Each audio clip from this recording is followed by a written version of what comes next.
I'm here with Colin Farrell. Thank you so much for being with me today. Thank you for being with me today. Yes, talking about your newest movie, Dumbo. Yeah. I love how Tim Burton said you were the perfect guy for this role because not only your emotional ability for the character, but you're able to ride a horse with one hand. Oh, yeah. I'm handy-ish on a horse. I mean, I'd give it a go. I'd get up on any horse you show me. Yeah, I've done a bit of riding through the years in various films, so it stood to me on this project because there was a lot of stuff going on. And there was flames, there was fire. Horses don't like fire, understandably enough. So that was some of the more treacherous stuff that we did. And please tell me you're right-handed at least. I am right-handed, okay. yes.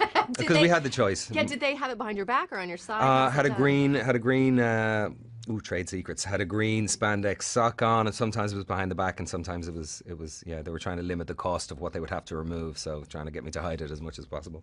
Now, I love that Dumbo is completely CG created, so you guys had to have things to represent lasers, tennis balls, also humans. There was an amazing stuntman by the name of Paul Lowe, who was, spent the best part of 5 months in a green spandex onesie and got an awful hard time sometimes because of it, but Paul was extraordinary. Paul would literally be Dumbo, would come running in and do the parts and lean his head into you and rub against you, and even though it was a dude in a green spandex suit, it was kind of, honestly, it was kind of some of the things you'd see him do, you could imagine, because you knew the context of the scene and how sad the scene was in relation to the little baby elephant, you could imagine if they cracked the character in CGI, how moving it could be. And I think they did an amazing job, the people who work in this kind of thing, to bring life to it. They did an amazing job to make it as empathetic a character as it is, and almost as human as it is as well. There's so many recognizable emotions that we have, like joy and mischief and sadness and fear and all those things. And Ava told me that Tim Burton actually got down and pretended to be Dumbo. Oh yeah, I think he pretended to be everyone in the cast at certain stages. He's so engaged in the whole process.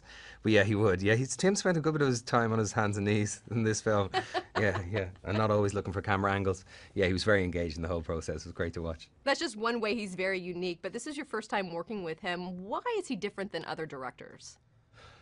I don't know. We'd have to go back into his childhood for that one. I don't know. I mean, look, I saw a picture, and I assume it was legit, of Tim when he was, I don't know because he was in full costume, but I gather he was 8 or 9 or 10 or 11 or 12, somewhere in there. And it's a picture of him in a Halloween costume, I think on the front lawn of his parents' house in Burbank.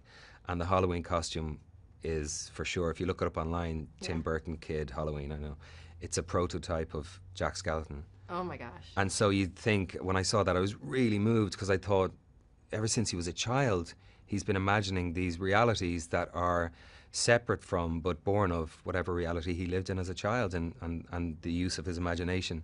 So he's been putting creative energy out into the world, and he's been living through his imagination for decades now, for 4 or 5 decades, whatever it is. So he's extraordinarily connected to his imagination, I feel, and he's extraordinarily connected to the discomfort and the awkwardness of being an outsider. And I don't know much about his childhood or whether he was an outsider. I assume he was, because he's very special, and special people usually are pushed to the fringes until they can find a way in which, whether they're on the fringes or not, is irrelevant. But he's incredibly connected to his imagination, and a lot of this world was born of not just the production designer's ability or brilliance, but Tim's own pencil sketches of what this world should look like. So, and as a result of that, he's really engaged in the process, the whole thing. And it brings me to ask, Dumbo is about your flaws is what makes you special and unique. So what would you say are your flaws that make you special or unique? Oh, I have no idea. The list is too long. We haven't got the time. Do you know what I mean? Seriously. The former part of your question, anyway, I don't know about the latter, that make me special or unique. Yeah, it's essentially a story about an outsider, a story about someone who the world will not accept and will not allow to be who they are. And that person, that character, that creature, that entity, Dumbo, because of the magic of his spirit, he brings a family together in a way that, unless there was an outsider involved, they wouldn't have come together.